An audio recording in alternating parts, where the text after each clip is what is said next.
बड़ी कबूतरी की कहानी। दोस्तों, एक बड़े बाग में एक बड़ी कबूतरी रहती थी।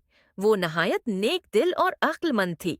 बाग के दरख्तों पर बहुत से परिंदे रहते थे, लेकिन सब अपनी अपनी फिक्र में लगे रहते थे। बड़ी कबूतरी सबकी मदद करती थी।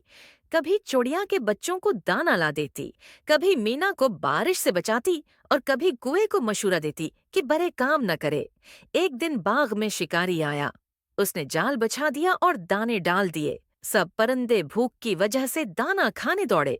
चिड़िया, मीना, बलबल, हत्ती के कबूतर भी फंस गए। सब शोर मचाने लगे। हम क्या करें, हम तो पकड़े गए। बड़ी कबूतरी पुरसकून रही। इसने कहा, अगर हम सब अलग अलग जोर लगाएंगे तो कभी आजाद नहीं होंगे, लेकिन अगर हम सब एक साथ अपने परों से जोर लगाएं तो जाल भी उड़ जाएगा। सबने बड़ी कबूतरी की बात मानी।